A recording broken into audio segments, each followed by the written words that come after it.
Welcome to the video lecturing series of compiler design. In this video lecture series, we were discussing about the sixth module of compiler design. In that we discussed about the basics of code optimization and the techniques that we are using for code optimization. Today in this video, we will discuss about function preserving transformation. Okay, so there are a number of ways in which compiler can improve a program without changing the function it computes. So, the function preserving transformation are common subexpression elimination, copy propagation, dead code elimination, constant folding and loop optimization. So, here while doing the optimization, we can improve the program without changing the function that it computes. That is done under function preserving transformation, and that in this we will discuss about few of the techniques, and here some of the techniques like common subexpression elimination, copy propagation, dead code elimination we already discussed in our previous video. Now rest of the techniques we will discuss in this one. Now we will see common subexpression elimination. So what is meant by common subexpression? An expression which is repeatedly present in our program and which is having same calculated result, then that is known as a common subexpression. So we have to eliminate it, right? So common subexpression can be eliminated locally, that means inside the basic block, as well as we can remove or we can eliminate common subexpression globally, that is in between the basic block. Now you can see in this example, here this is a basic block, this is local common subexpression elimination, this is a basic block. Now we will see what is happening here. Here T1 is computing to 4 into I and T2 is equal to A of T1, T3 is equal to 4 into J, and again I am doing T4 is equal to 4 into I, but 4 into I already I am calculated inside and stored inside the variable T1, okay, and T5 is equal to N and T6 equal to B of T4 plus T5. So this is our expression. Now we will see how the common subexpression elimination is done on this. Now we already see this is same as our previous one. The only difference is T4 into 4i is already calculated inside T1. So we will remove that statement. That means that is already calculated. So we will remove that. T5 is equal to N. Here instead of T4 what we will add? Instead of T4 we will add T1, because inside T1 4 into I is there. So this is known as common subexpression elimination, that is done inside the basic block or locally. Okay, now this is one example of this is the flow graph of Quicksort algorithm. So there are, you can see different basic blocks, and the connections between the basic block is shown here in this flow graph. Now we will see how the common subexpression and other code optimization is applied in this example. So based on this example, I am discussing all other techniques. Okay.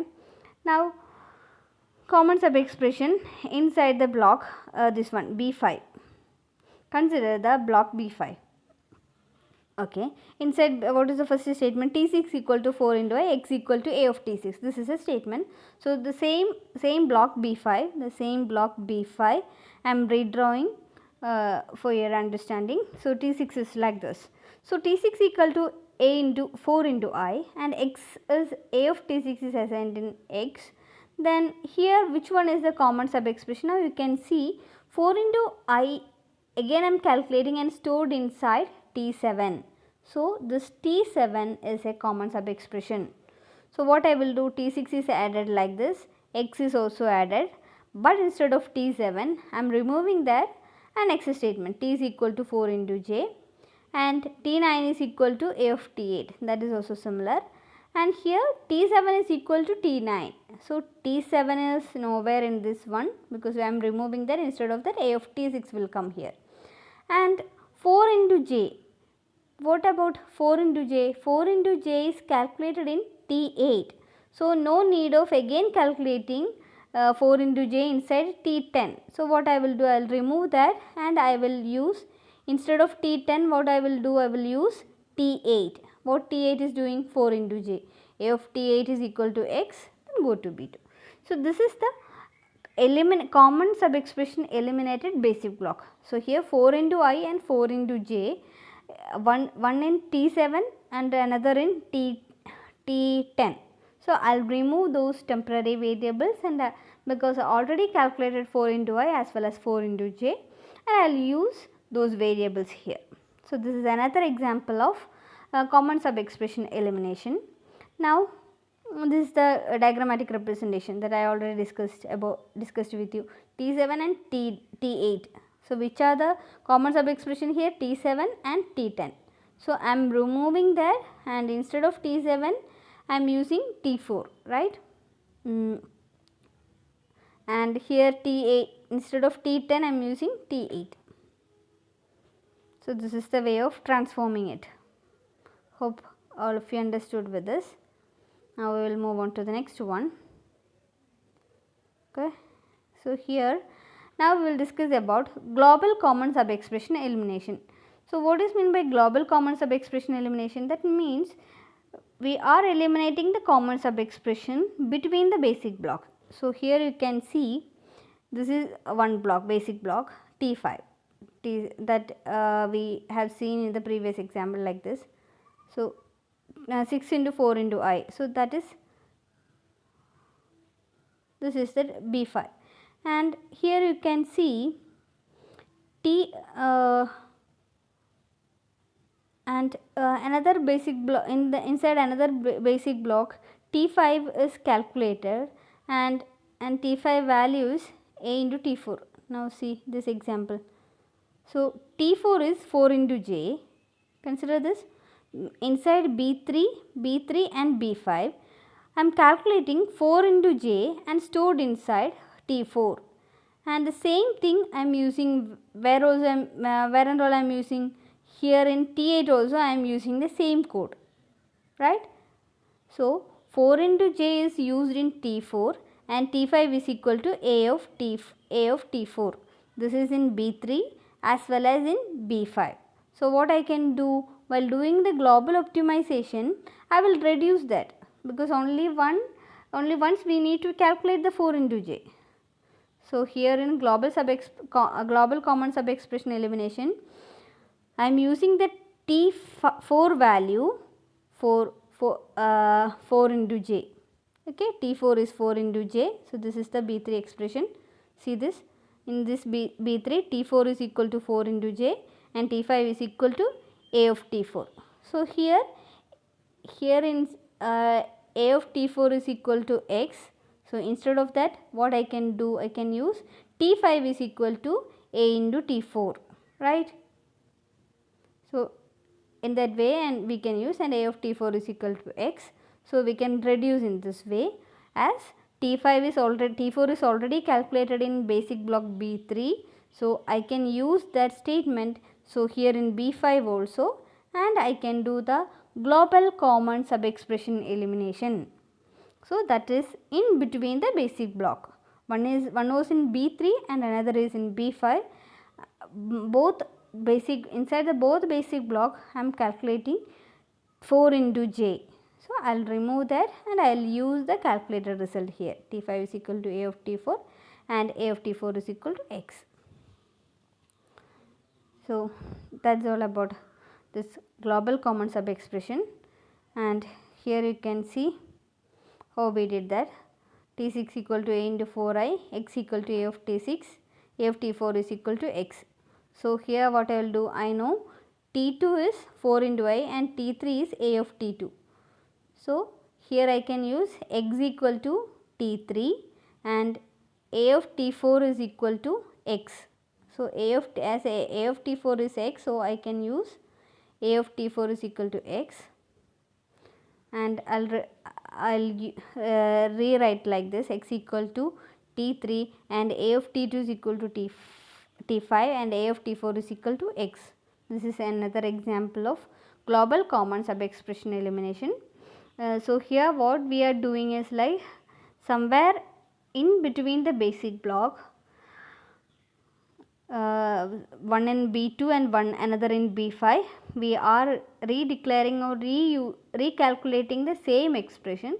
So, instead of that we will eliminate one and we will use the previously calculated result and we will do the rest of the program. So, that is known as global sub-expression elimination.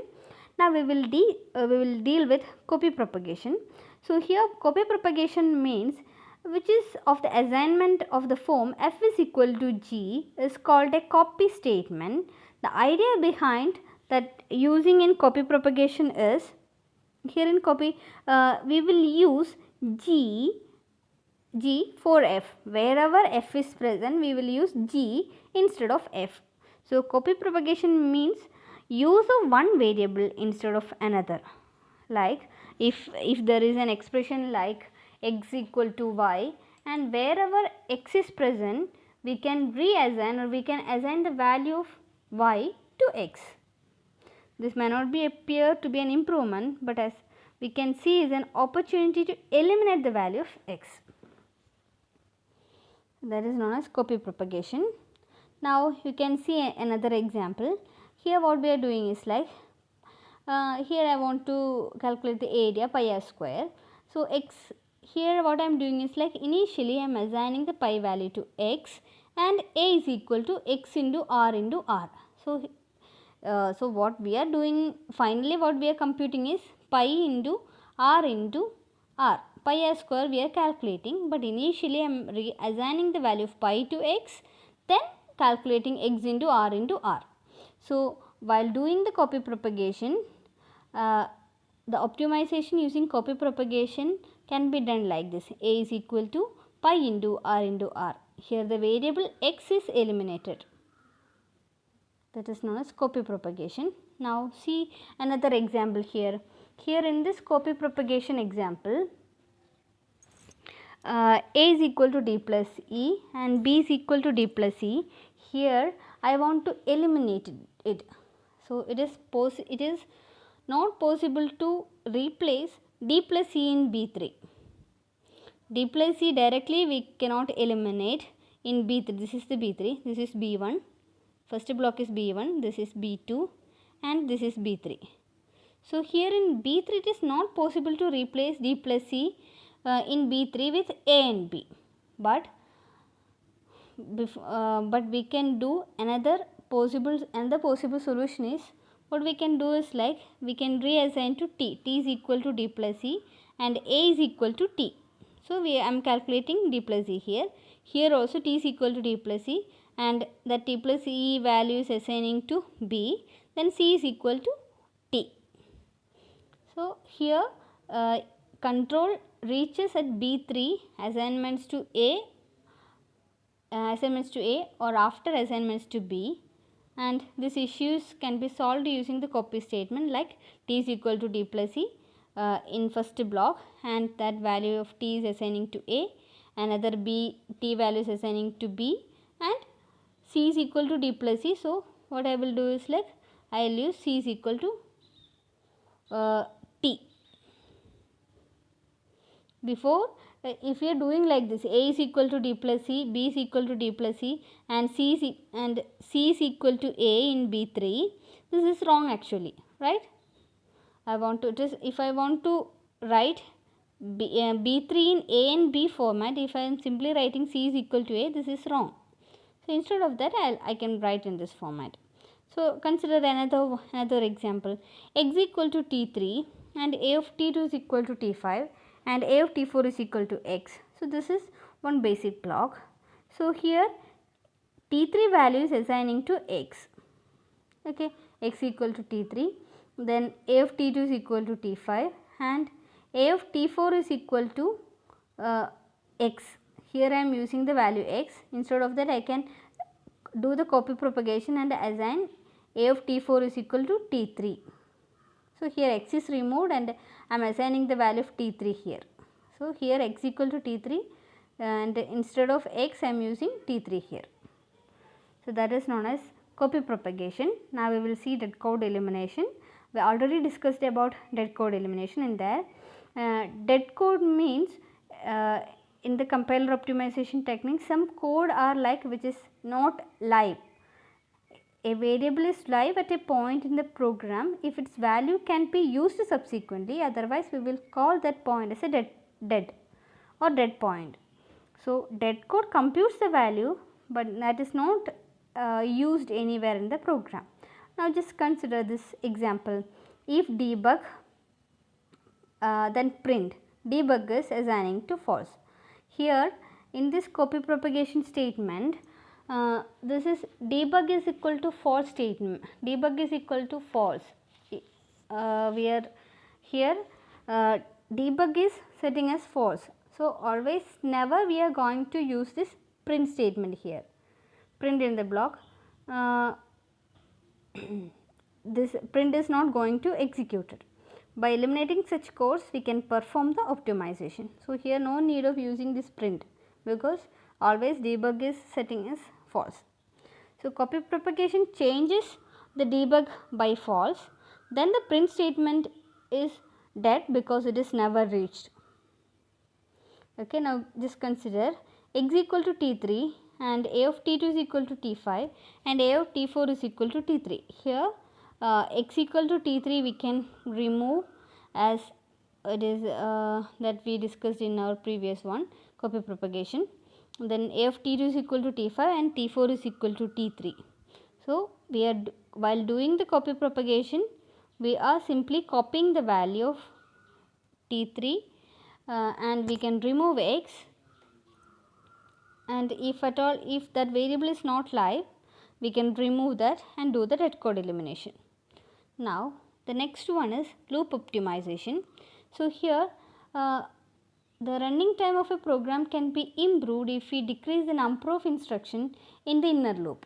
So, here some statement, so while writing the loop, we will include some statement inside the loop.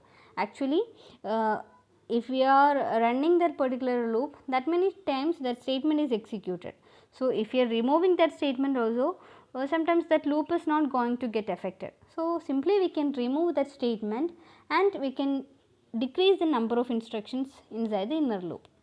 The techniques that we are used for loop optimization are code motion, index variable elimination, strength reduction. Now, first one we will discuss about is code motion.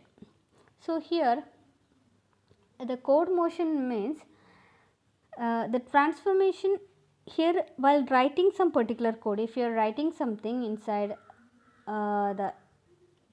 your basic block that was actually not useful, that is not going to affect the iteration of the loop, so we can remove it.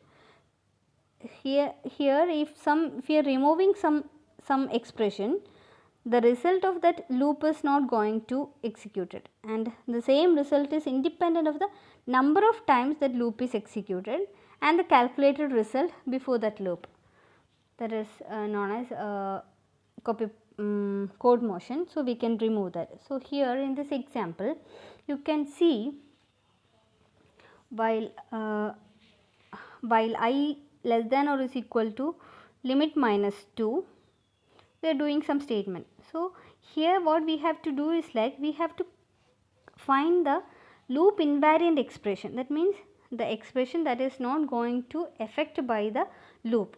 So, compute the that invariant expression, loop invariant expression has to be removed from the inner loop and placed outside. So, loop invariant computation means expression that produces same result independent of the number of time that loop is executing. Here just consider this I less than or is equal to limit minus 2. This statement, if we are rewriting like this, t is equal to limit minus 2 and I less than or equal to t, statement does not change limit or t. So, we can rewrite in this format.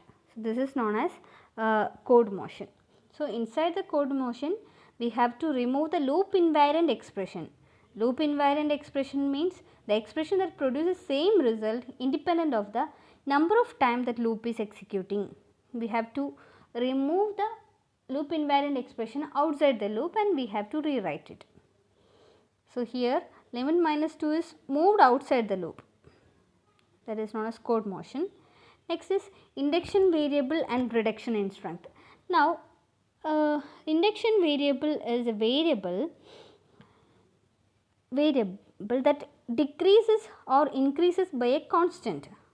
So every iteration in the loop, that particular induction variable value is increasing or decreasing in a constant, with a constant value, that is known as induction variable. So we will see the definition of induction variable.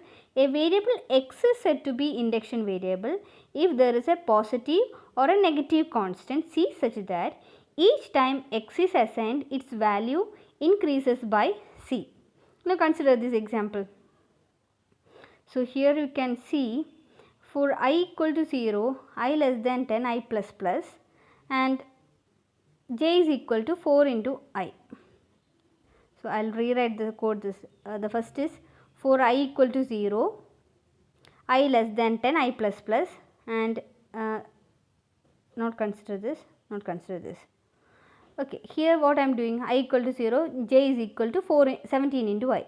So here I and j are induction variable, and each time I value is increasing by 1, I is increasing by 1, and j value is increasing by 17, right.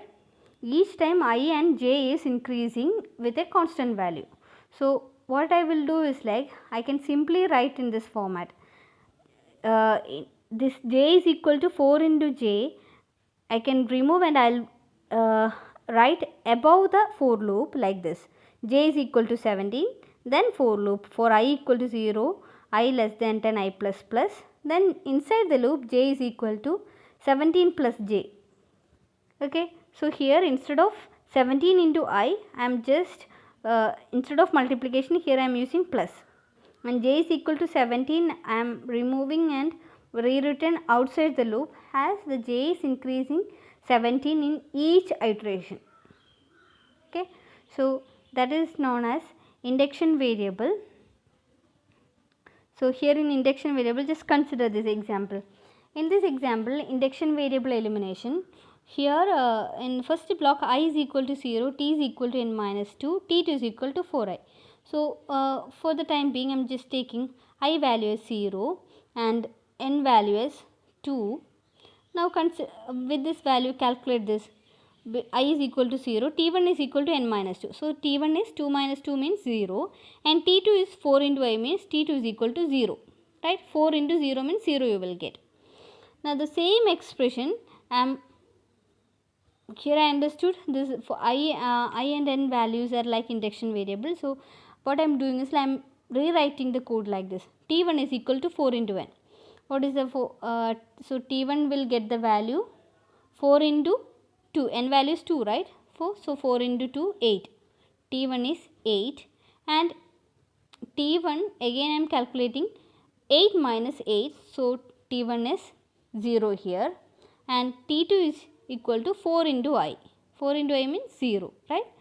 So same value here also I am getting, and I am just doing some reduction strength operation, like instead of plus, instead of star and all I am using plus, and here also you can see I is increasing to, each time I is increasing to 1. So here what I did is, like, a of t2 is equal to 0 and t2 is equal to t2 plus 4. So this is induction variable elimination. Here reduction in strength is also applied because instead of multiplication here I am using plus and all. So next is strength reduction. So strength reduction we already discussed, replacement of an operator with less closely one. Here in this example you can see x equal to I into 5. So each iteration 5 times it is increasing, instead of that I am adding with temp is equal to temp plus 5. This is a typical class strength reduction occurs in address calculation of array reference, and this is applied to integer expression involving induction variable, and that is for loop optimization we are using this. So that's all about the strength reduction technique. Here also we are using the strength reduction. Here you can see instead of T4 is equal to 4 into j, what I am doing is, like, T4 is equal to 4 minus 4, it is decreasing by some constant value. So I am recalculating it like T4 minus 4 instead of 4 into J with and some other operation. So that's all about the strength reduction. So in strength reduction I will replace with cheaper operator, and in induction variable, some induction variable means a variable which is increased or decreased by constant value on every iteration of the loop. So we have to eliminate that induction variable, and we can do the strength reduction along with the induction variable. So that's all about the function preserving transformation. Thank you.